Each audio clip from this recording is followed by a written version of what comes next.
Haleluya, Allah sungguh baik dan teramat baik. Shalom pemirsa.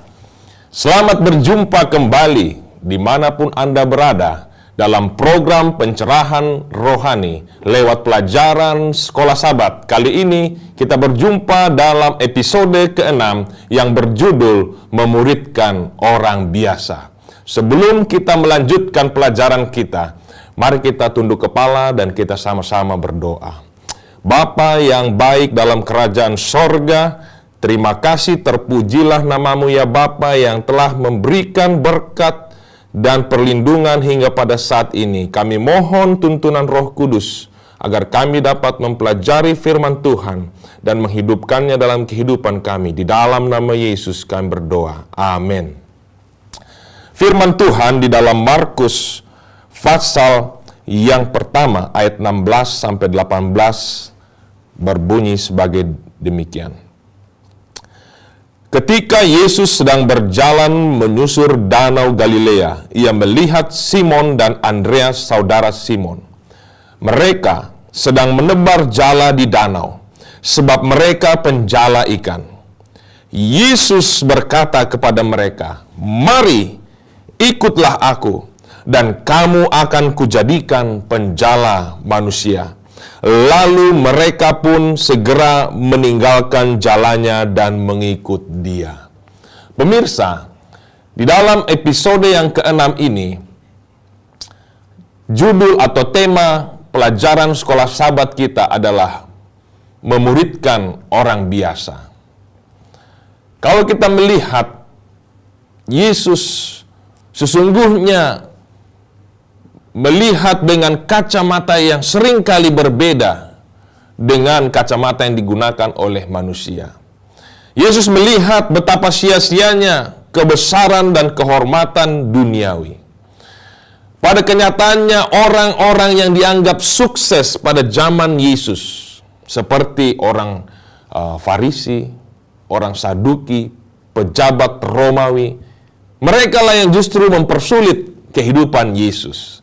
Sementara orang-orang yang dianggap biasa, seperti nelayan, tukang kebun, gembala, pelayan, mereka lah yang setia menyambut dia. Mengapakah orang yang sederhana nampaknya selalu siap menyambut pekabaran Yesus? Ya.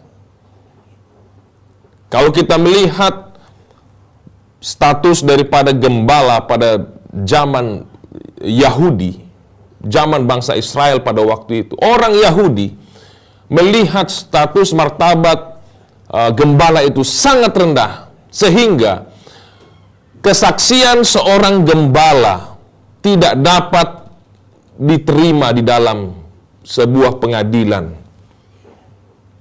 Itulah rendahnya status daripada seorang gembala. Tetapi justru gembala-gembala di padang yang menyambut daripada siapa? Kelahiran Yesus. Di dalam pelajaran hari Minggu, kita melihat bagaimana permulaan kehidupan Yesus di atas dunia ini. Mengapa Yesus lahir dengan cara yang sangat sederhana? Lahir di palungan, di kandang domba. Apakah yang kita dapat petik pelajaran dari cara kelahiran Yesus yang seperti ini? Dalam pelajaran hari Senin, Yesus menggunakan momen pernikahan di Kana dan momen memberi makan 4.000 orang sebagai contoh dalam mengubah hal-hal yang sederhana menjadi hal-hal yang luar biasa. Sebagaimana Yesus mengubah air menjadi anggur, Yesus terbukti sebagai spesialis, master dalam mengubah kehidupan orang biasa menjadi orang luar biasa. Banyak orang menganggap remeh karena Yesus berasal dari keluarga tukang kayu, keluarga miskin yang hidup sangat sederhana. Mereka berusaha menemukan sosok juru selamat yang lebih luar biasa lagi. Padahal dengan cara yang demikian, dengan mengabaikan apa yang nampaknya biasa-biasa saja, mereka telah kehilangan kehidupan yang kekal. Apakah pelajaran yang kita ambil dari kisah ini? Sudah barang tentu kita tidak boleh menganggap remeh siapapun dia orang tersebut. Karena pada dasarnya di dalam pemandangan Tuhan semua manusia itu sama adanya. Bahkan siapa seseorang itu tergantung daripada bagaimana dia memiliki hubungan dengan Kristus, ya. Sama seperti sebuah bola basket yang biasa. Itu akan menjadi bola basket yang luar biasa bila mana di tangan Michael Jordan. Sama seperti raket tenis yang biasa. Itu akan menjadi satu raket tenis yang melahirkan prestasi yang luar biasa bila mana di tangan Federer atau Djokovic. Sama seperti sebuah stick golf yang nampaknya biasa-biasa saja. Tetapi bila mana di tangan seorang Tiger Woods, stick golf itu akan dapat melakukan perkara yang luar biasa. Pelajaran hari Selasa berkonsentrasi kepada Petrus dan perubahan tabiatnya. Seorang nelayan yang sederhana, setelah bergaul dengan Yesus, dia mengalami perubahan sikap dan tabiat yang luar biasa. Meskipun dia sempat menyangkal Yesus 3 kali. Namun Petrus selalu mengakui kesalahannya. Dan akhirnya Petrus dapat tampil sebagai salah seorang rasul yang dapat mengukir sejarah kekristenan. Apa aplikasinya bagi kita? Pada dewasa ini, mengapa susah bagi kita untuk menerima kembali orang-orang seperti Petrus ini yang pernah melakukan kesalahan? Apakah kita tidak dapat melihat batasan-batasan dari kelemahan manusia yang berdosa? Dan di sisi lain kita dapat melihat kuasa anugerah Tuhan yang dapat mengubahkan dan menyempurnakan karakter manusia yang berdosa tersebut.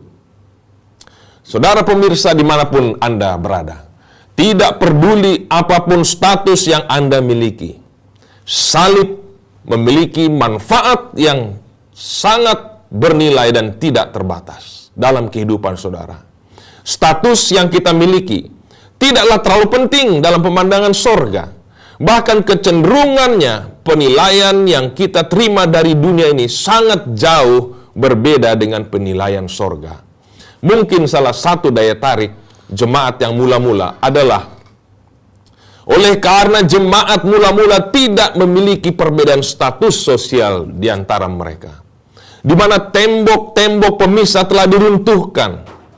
Orang biasa yang sekalipun memiliki kesederhanaan dalam kehidupannya sehari-hari, mereka memiliki kemenangan di dalam Yesus.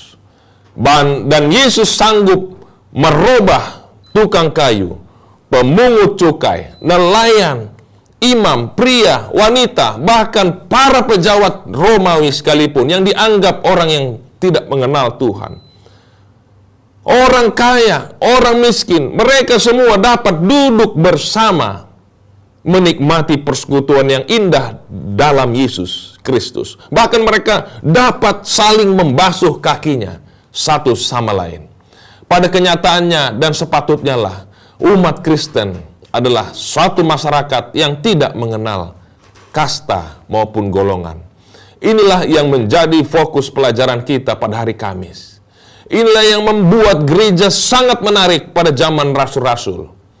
Apa pelajaran yang kita dapat ambil dari pelajaran yang di atas? Coba kita renungkan sejenak. Bagaimana Yesus di ruang atas, sementara dia melalui 24 jam terakhir sebelum dia menghembuskan nafasnya yang terakhir. Murid-murid seperti anak-anak yang berusaha untuk memperebutkan hal yang terbaik untuknya. Mereka berusaha mendapatkan pengakuan siapa yang paling besar di antara mereka. Saudara bisa baca dalam Lukas 22 ayat yang keempat, 24. Apakah Yesus ketika melihat kondisi murid-muridnya mengejek mereka? oleh karena mereka berlaku seperti kanak-kanak? Ataukah dia membentak mereka? Ataukah dia mungkin marah kepada mereka? Tidak, saudaraku. Sebaliknya dia bangkit dan mengambil baskom atau tempayan air. Dan seluruh alam semesta menyaksikan bagaimana dia yang maha kuasa, pencipta alam semesta, membungkukkan dirinya dan mencuci kaki ke-12 orang muridnya. Bahkan dia sanggup mencuci kaki Yudas yang berniat jahat dan berkhianat kepadanya. Sesungguhnya ada banyak kesempatan yang hilang pada malam itu. Oleh karena murid-murid itu sibuk memikirkan kedudukan mereka. Mereka kehilangan kesempatan membasuh kaki guru mereka sebelum dia mati bagi mereka. Jika saja salah satu dari antara mereka bangkit dan mengambil baskom atau tempayan pada malam itu, dan sukarela merendahkan hati membasuh kaki mereka satu persatu, tentulah ia akan diingat selamanya. Itu menjadi satu sejarah yang sangat bernilai, ya, sampai kepada masa kekekalan. Kemudian setelah itu, Yesus mengatakan bahwa salah seorang di antara mereka akan berkhianat kepadanya. Namun dia tidak mau mempermalukan Yudas. Dia tidak merinci siapa orang itu. Dan ketika dia menyuruh Yudas untuk melakukan sesuatu, murid-murid yang lain berpikir bahwa ada tugas khusus yang Yesus perintahkan kepada Yudas untuk dilakukan pada malam itu. Mengapa Yesus tidak berterus terang bahwa Yudaslah si pengkhianat itu? Coba pikirkan. Yesus bahkan tidak mau mempermalukan seorang pengkhianat sekalipun. Di Taman Getsemani pada malam itu Yesus mengajak Petrus, Yakobus, dan Yohanes untuk berdoa bersama. Ketika dia mulai merasakan kengerian akibat maut atau dosa seisi dunia yang ditanggungkan kepadanya. 3 kali dia datang memohon kepada murid-muridnya yang kekasih untuk didoakan, untuk dihibur dan dikuatkan. Namun saudara tahu, mereka tertidur. Ketika Yesus melihat mereka, Yesus tidak marah, melainkan dia bersimpati dan merasakan kepenatan yang mereka alami. Demikianlah Yesus berhubungan dengan orang-orang ini, orang-orang biasa ini, dengan penuh sabar. Dia selalu mengayomi mereka. Berapa jam kemudian memang terbukti Petrus menyangkal Yesus. Dia mengatakan bahwa dia tidak mengenal orang yang baru saja mencuci kakinya. Dan setelah ayam berkokok 3 kali, Yesus pun menoleh kepada Petrus dan Petrus menatap wajah Yesus. Dia tersadar dan menangis. Begitu malunya ketika dia melihat wajah Yesus. Demikian juga Yudas akhirnya membuang 30 keping perak dan mengakui kesalahannya. Dia menyerahkan darah orang yang tidak bersalah.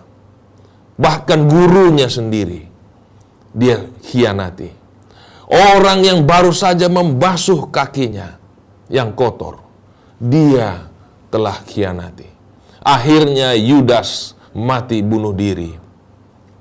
Setelah kematian Yesus, maka Petrus yang dihantui oleh perasaan bersalah pergi ke kubur Yesus pada hari Minggu pagi. Dia mendapati kubur itu kosong. Tetapi sebelumnya Maria sempat bertemu dengan malaikat di kubur Yesus. Dan malaikat itu berkata kepada Maria, katakanlah secara khusus, ya, katakanlah kepada murid-murid bahwa aku telah bangkit. Dan secara khusus katakan juga kepada Petrus. Saudara lihat itu, bahwa Yesus setelah dia bangkit, dia berpesan kepada Maria, katakan kepada Petrus bahwa aku akan menemui murid-murid di Galilea. Wah, Yesus menambahkan nama Petrus secara khusus. Ini menyatakan bahwa Allah yang kita sembah adalah Allah yang maha kasih, Allah yang maha pengampun, penyayang, suka mengampuni kesalahan daripada umat-umatnya. Allah yang seperti itulah yang akan kita temui dalam kerajaan sorga. Meskipun kita semua tentunya sebagai orang berdosa pernah melakukan kesalahan seperti Petrus. Kita tidak akan merasa canggung atau merasa kikuk atau merasa bersalah duduk di hadapan tahta hadirat Allah yang suci. Kita tidak perlu takut karena Allah dapat mengingat segala sesuatu yang pernah kita lakukan dengan sempurna. Karena Allah bukan saja mengampuni, tetapi Dia juga memperlakukan kita seolah-olah kita adalah makhluk yang suci. Makhluk yang tidak pernah melakukan kesalahan ataupun dosa. Yesaya 38 ayat 17. Saudara bisa baca nanti di rumah. Bahkan Dia akan membuang dosa kita ke dalam tubir laut yang paling dalam. Mika 7 ayat 19. Dan sebagaimana Allah memperlakukan kita, demikianlah Allah mau agar kita memperlakukan sesama kita. Itulah sebabnya Raja Daud tentu akan merasa nyaman tinggal di sorga bersama dengan Allah. Meskipun dia telah melakukan kejahatan yang besar. Dosa Daud telah tersurat dalam kitab suci. Demikian juga dosa Samson, Gideon, Musa, Yakub, dan Abraham. Ibrani 11 menyatakan bahwa kita akan berjumpa dengan nama-nama ini dalam kerajaan sorga. Dan mereka juga akan nyaman tinggal di sana. Saat Paulus menuliskan daftar dosa, di bagian akhir Roma pasal 1, dia mencantumkan dosa gosip atau fitnah di sana. Di sorga setiap orang yang pernah melakukan dosa akan diperlakukan dengan hormat. Itulah sebabnya tidak ada orang yang suka memfitnah, bergosip yang akan tiba dalam kerajaan sorga. Dan sangat mungkin Daud dan Uria bertemu dan saling memaafkan, saling berangkulan. Daud merebut istri Uria, bahkan merencanakan pembunuhan Uria. Saudara bisa baca di dalam 2 Samuel 11 ayat dan 12. Ya. Apakah kenangan-kenangan itu akan dilupakan begitu saja? Apakah Batsheba, ibu dari Salomo, putra Daud, melupakan bahwa dia dulunya pernah menjadi istri Uria? Apakah Nabi Nathan lupa bagaimana dia menegur Daud? Apakah Daud juga lupa akan pengakuannya dalam Mazmur 51? Apakah kita lupa cerita tentang Daud dan Batsheba? Mungkin Daud dan Uria di dalam kerajaan sorga akan bertemu dan bertatapan, kemudian mereka bersahabat kembali. Bagi saya ini merupakan hal yang sangat ajaib. Dapatkah kita memperlakukan satu dengan yang lain dengan cara yang sama? Bukan nanti pada waktu di sorga, tapi saat ini ketika kita masih ada di dunia ini. Ini mungkin bukanlah satu hal yang alami, tetapi ini proses mujizat, perubahan tabiat, sama seperti yang dialami oleh Yohanes yang tadinya dikenal sebagai anak-anak guru.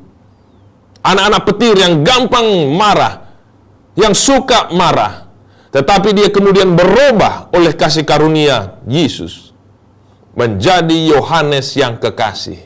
Orang yang begitu mengasihi dalam kehidupannya. Coba kita renungkan. Kristus berkhotbah kepada orang yang miskin. Dia pergi ke tempat di mana mereka berada. Dia memberikan pelajaran yang sederhana. Begitu sederhananya sehingga orang yang miskin dan tidak terpelajar dapat memahami pelajaran yang diberikannya. Sementara ahli Taurat, mereka adalah satu-satunya pengajar yang layak mengajar menurut anggapan mereka. Yesus menyatakan bahwa para rabi ini sungguhnya tidak mengenal Alkitab, bahkan kitab suci dan kuasa Allah. Itulah sebabnya mereka membenci Yesus. Ya. Oleh karena Yesus mendapatkan simpati di hati banyak orang. Ketika Yesus berkhotbah, banyak sekali yang datang. Dan pada waktu mereka mengikut Yesus berhari-hari, saudara tahu, orang banyak ini mulai kelaparan.